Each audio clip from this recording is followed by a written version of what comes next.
You talking about? When you should be talking about?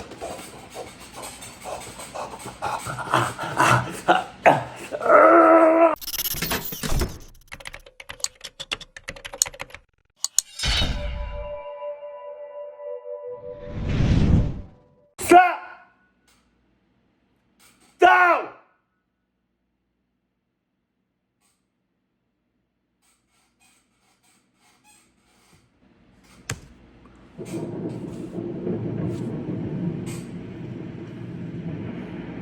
Right. This was a Monday night. I'd gotten out of work at 8. Hey, as I'm recording this, it's also Monday night. Shouts out to Mondays. Straight home to hop online and game with some of my buddies. I had gotten divorced a few months ago, which left me with just an empty house and not much to do outside of work. So gaming with my friends all night was mostly all I did, and I can't say I didn't enjoy it. Anyway, I knew there was supposed to be a big thunderstorm overnight, and there were even flash flood warnings. But around here, they pretty much send out those warnings every time it rains, so it was never a big deal. At about 11 p.m. though, I was in the middle of a game with my buddies when a sudden massive gust of wind slammed against the window next to me, and the entire house shook. I took my headset halfway off, and I could hear rain pouring down and the house creaking and swaying violently. I turned back to my screen to tell everyone what was going on, but suddenly my screen and all the lights in my house flicked off for a split second, then right back on. I saw I was still in the Discord call, so I asked if they could still hear me, but before I got an answer, everything cut out. Jesus. My PC shut down, and all the lights snapped off. The whole house was dark. I couldn't even see my hands in front of my face. I felt around my desk for my phone, then turned the light on. Annoyed, I got up and walked downstairs and up to the front window. Honestly, it was hard to say if everyone else's power was off or not. I could barely see anything through the flood of rain that was pouring down, and most people's houses would usually be dark by now anyways, since it was so late. I quickly sent a message in the group chat saying I probably wouldn't be on for the rest of the night. Frustrated, I used my little phone light to find my way to the basement. I went down and found my old battery bank.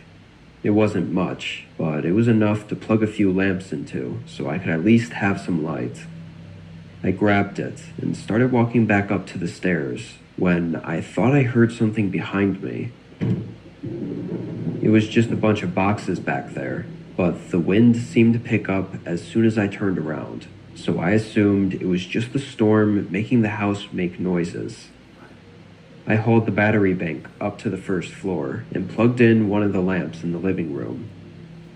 I'm not sure if this is normal or not, but I hated going to bed with the power out. Like I had to wait for it to come back on before I'd feel comfortable sleeping. So I opened up the blinds and sat on the couch, then took my phone out and used my data to scroll through YouTube. An hour or so went by before I got curious again, and this time opened the front door to look outside. My porch had an overhang that blocked most of the rain, so I stepped out and looked around. The storm was still raging on, but the houses across the street didn't seem to be off power. At least a couple of them had a light or two on in the windows. Now I was pretty confused. Now you should have thought about, okay.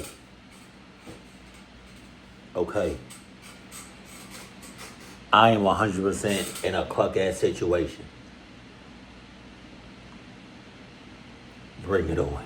Looked up outages in my area, but didn't find much info. I went back inside. Oddly, only a minute later, I got a text. It was from a normal, unknown phone number, but essentially said that there was down power lines and to expect power outages. I had no clue why I got a direct text, though, and the number didn't have an ID, like from ComEd or whatever. Strange, I thought, but I didn't look much more into it. I went back to the couch. Again, I was on my phone, but more so to just listen to videos while I watched the storm out the window. But then I heard something from the other side of the house. You got it. Sounded exactly like a footstep on one of the creaky wooden steps to the basement. You got it. I'd lived here long enough to recognize that sound. I got up, but walked slowly and quietly over there, wanting to hear if it happened again. The house was so dark, and my phone light only lit up a small view in front of me. I turned the corner into the hallway and shined the light down. Nothing was there. However, the basement door was open, like wide open, and there was no way I left it like that. And you know what else is about to be wide open? Your goddamn asshole. Wow, that was graphic. If you don't get out that house, your cheeks is gonna be clapping tonight. God damn. I walked up and shined the light down the stairs, but there was no way I was going to go down there to check anything out, not with no power on. I closed the door. I don't think I had enough time to really think about what this really meant. I walked into the next room. Light from the thunderstorm flashed in the windows, but when I looked around, I found nothing. A feeling built up in me, though, like something was off, and my gut could sense it. I started to walk back when suddenly heavy footsteps came running up the basement stairs. Jesus. Even behind the closed door, they were loud and shook the whole floor. Without thinking, I ran up to the door and slammed my body against it. Not even a second later, they were on the other side trying to open it. Once they figured out I was there, they started hitting it and ramming their shoulder into it to try to force the door open. This was a regular basement door, so it had no lock on it. I didn't know what else to do. He pounded against it for a minute, but when I pulled my phone out and started calling 911, he stopped. I heard his footsteps go back down the stairs, and I took this chance to get in my car and leave. I tried to watch from the other side of the road to see if he left, but during the 10 minutes I waited, I didn't see anything. 3 officers went in and found nobody inside. He had left through the back door. What I find most disturbing about this situation is that we confirmed the text I received about the power outage was fake, like from a private personal phone. So whoever this guy was that broke in, he knew enough about me to find my phone number. He wasn't targeting just some random house. We think he texted me once he heard me go outside, probably knowing I was checking if other houses had power, and wanting me to not get suspicious and check the breaker box in the basement. There was no outage. He had shut off my power. I could have told you that. That's about where it was left, though. No new info on who it could have been or what they wanted has been found out.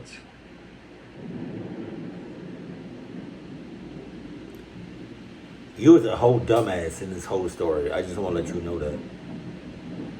Sorry. Not sorry.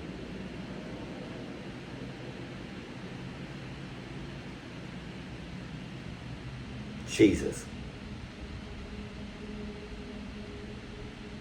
I was going on a camping trip with my best friend. Wow. I'm gonna call him Henry. We'd done a few trips before, but we still mostly considered ourselves new to it. We hadn't done anything too crazy up until this point. Usually we'd go to local campgrounds that had other people around, but we thought we were confident enough to do something more adventurous. Both of us wanted to camp at an actual campsite that was cool, with a view and further in the forest. You know, like real camping. No, I don't We know. did some research and found a place about 3 hours from us. Jesus. It was a 4-hour hike into the forest. Damn. And it only had a couple... Damn.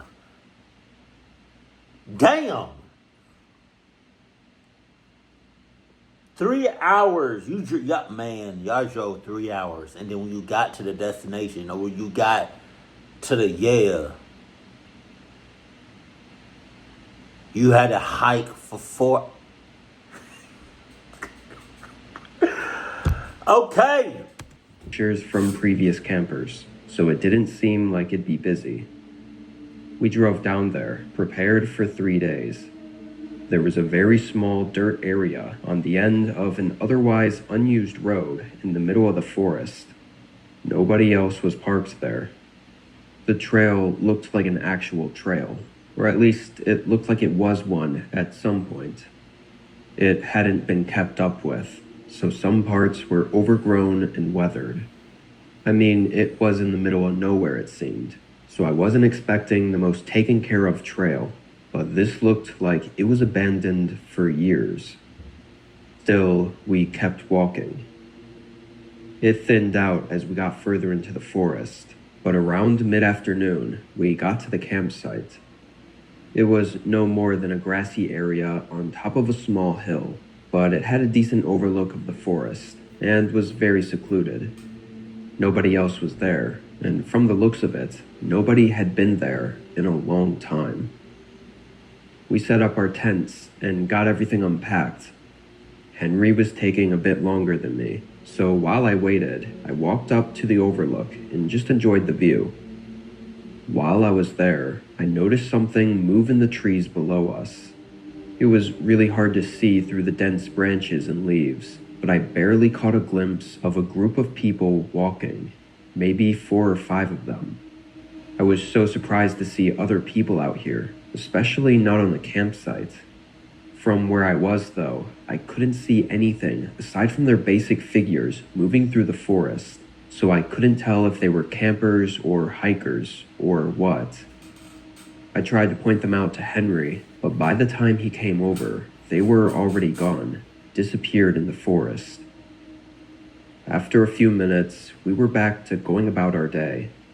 We kind of just hung out for the next few hours, talking and whatever, until the sun started going down. We built up a small campfire and sat around it. The night was calm for the first couple hours.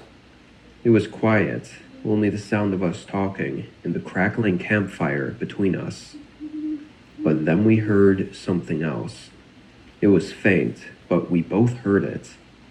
It sounded like voices, multiple, talking back and forth. We couldn't tell what they were saying, or even if they were speaking our language. It was coming from way out in the trees, though, which made it really creepy. Henry and I didn't know what to do, so we just listened for a bit, but the voices didn't seem to move. They stayed in the same spot out there, until they suddenly went quiet. The next minute or so was really unnerving. We didn't hear the voices fade out or leave. They just stopped, like they were still right out there. Then there were footsteps, just one set walking toward us. A few seconds later, a man came out of the dark and into the light of our campfire. He had a distinct red baseball cap and longish wavy black hair. His smile was wide as he walked up to us.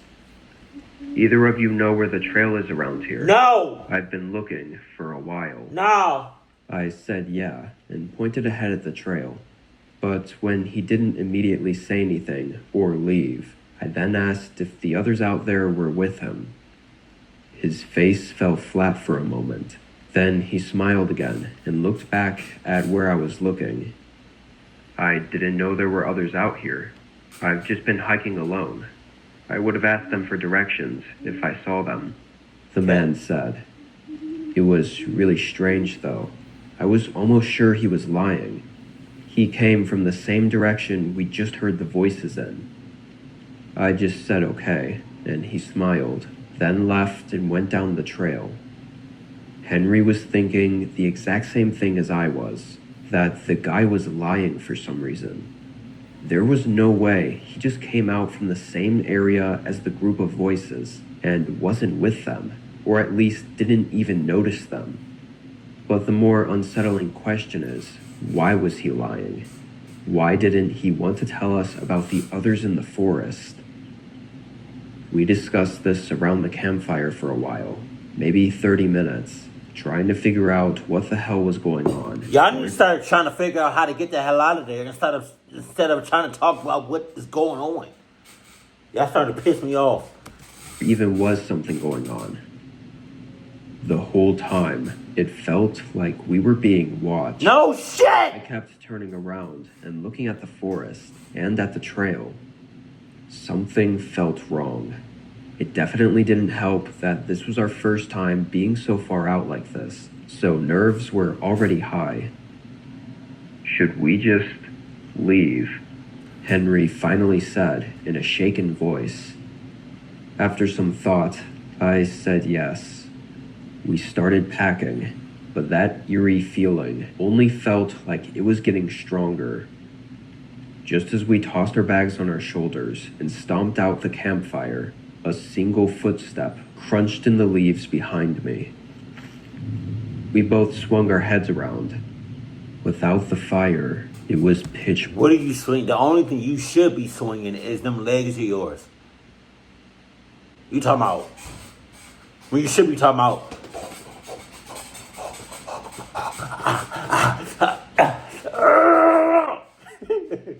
Black. It also felt like the woods were eerily quiet now. After a moment, my shaky hand reached into the side of my backpack and got out my flashlight. I pointed it out and clicked it on. Standing only 10 or 15 feet in front of me was that same guy from before with the red baseball hat. He was standing in place, already looking at us, and had a blank stare. As I held the light on him, he made that same wide smile from before. In a panic, I turned off the light and both of us sprinted to the trail. Disturbingly, I could hear multiple other footsteps chasing behind us, and some even sounding like they were running through the woods beside us. Slowly, though, they started to fade out. Eventually, it was just us two, running down the dark trail. We made it back to the car unharmed. We got in and drove away. We were both pretty shaken for a while after that. Honestly, I have no idea what was going on there. Why was anyone there at all? It's been a long time since this happened, but we haven't been out camping at all. I don't know if we ever will. I hope not. And I'm glad y'all stopped. There was a whole lot of cluck activity going on.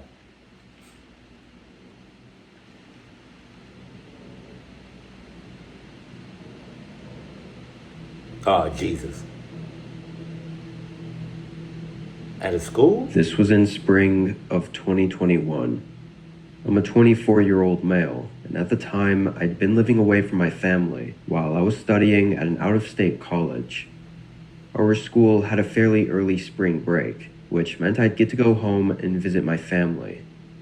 It was about a 2-day drive to get there, and mostly through long, boring roads. God damn!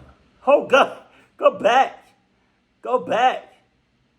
I can't tell if the person in the black car is just driving real slow or if the person in the white car is driving real fast. I don't know.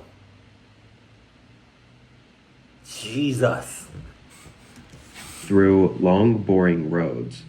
I'd take the drive over flying any day, though. I left on a Tuesday morning. I actually woke up early. You gotta hit the road well before I planned to, so I was doing great on time. You gotta be on slow. I didn't have the route really planned out, though. I just had a general idea of where I'd be making my first overnight stop at. I drove almost 10 hours straight, only stopping for food and gas. Around 8 p.m., I decided I'd done enough for today, and at the next gas station, I pulled up the map and looked for the nearest hotel I could stay at. I was in the middle of nowhere, but I knew there had to be something within 20 to 30 miles, at least. Thankfully, I found one. It wasn't too far, actually. The directions told me to go down the road behind the gas station, away from the highway. This road looked very old and had very few streetlights that didn't do much for lighting up the road, and there were no cars coming down. I drove about 5 minutes, passing through a very small, old-fashioned town, and at the end of the street was the hotel. It was a small building, just as old as all the others. I parked in the empty parking lot, then grabbed my bags and walked inside. The lights were very dim, like weirdly dim, and nobody was at the counter. As I stood there, I just looked around. It was so quiet. No kids running around or TVs on in the lobby. It was just empty.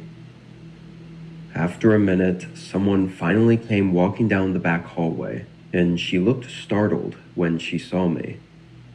She quickly walked up to the front counter and greeted me, then got me a room for the night. I thanked her and walked down the hallway. She gave me the room all the way at the end. I unlocked it and got in. I didn't even unpack any. Go back. Cause what was that? Is that caution tape? What the hell? What is that? On the left side of the screen, what is that? What is that? I don't know if that's... Whatever. Why I gotta be down? I just realized why I gotta be down the hallway. Why I gotta be the last one down the hallway? So if something pop off, I gotta haul ass stuff down this long ass hallway. You couldn't give me one closer to the exit? Okay. I didn't even unpack anything really. I just sat on the small sofa and went on my phone for a while. The room wasn't very big or nice, which I wasn't expecting anyway.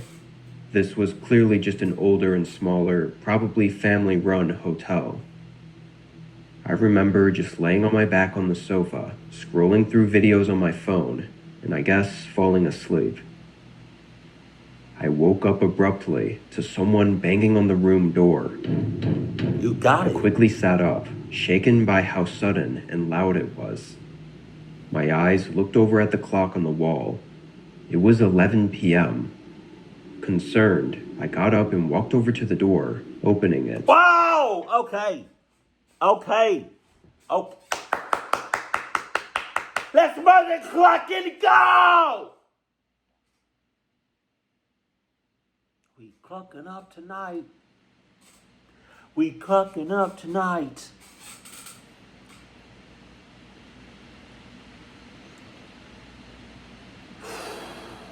You could have said something. You could have not said something. You could have looked out the window right next to the door. You know? I really, really hope the door didn't have a peephole and you could have just looked out the peephole.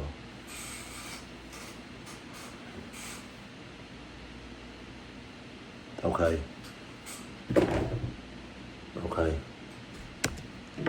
Nobody was there. I poked my head out and looked down the hallway. I stayed there for 30-ish seconds, really confused and waiting for someone to come back around or something.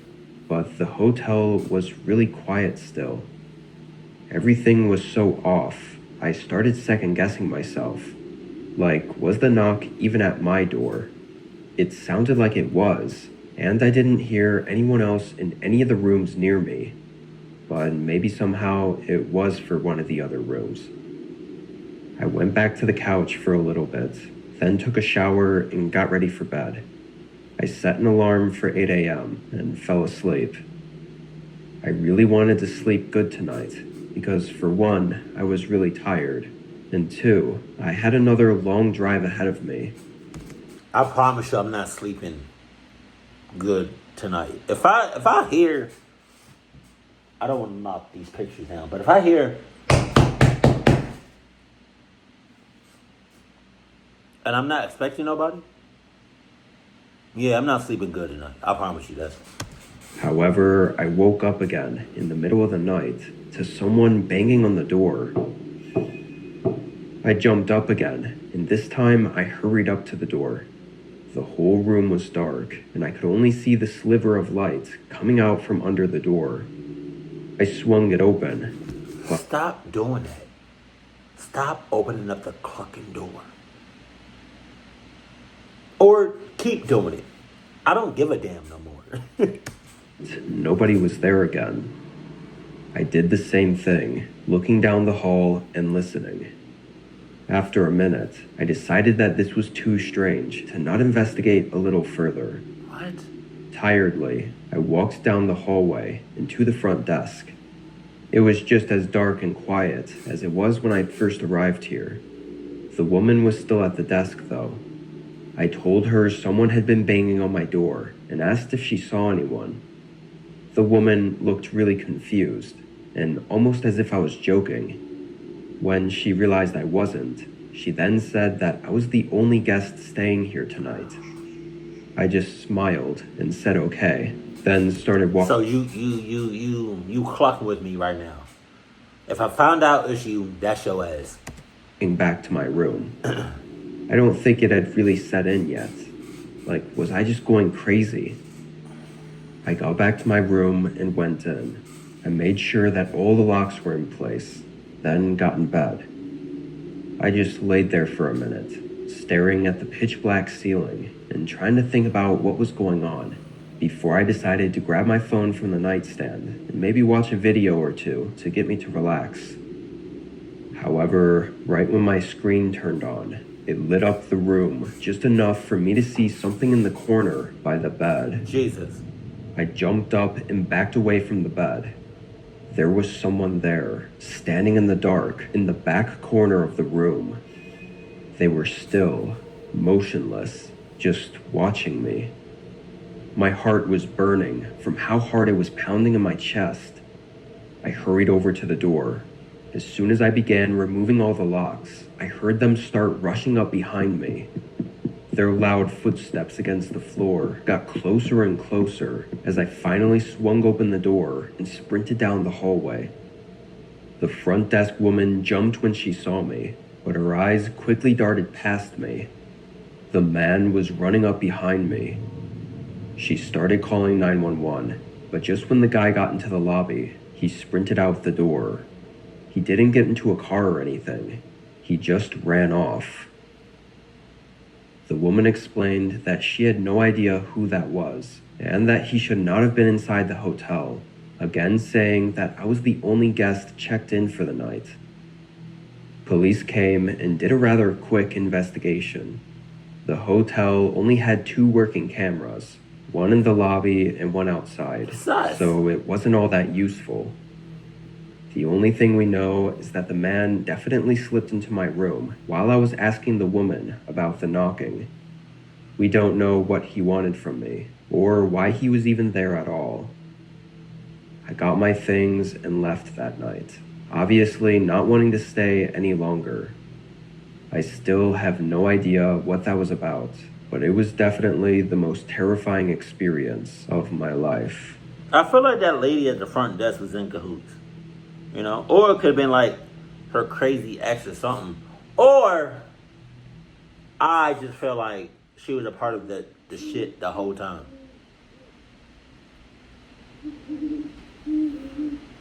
That's all I'm saying.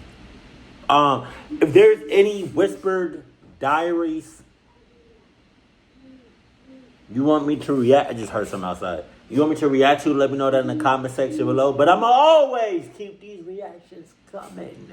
Keep it cool, keep it classy, and I love you. Stay happy. I love you.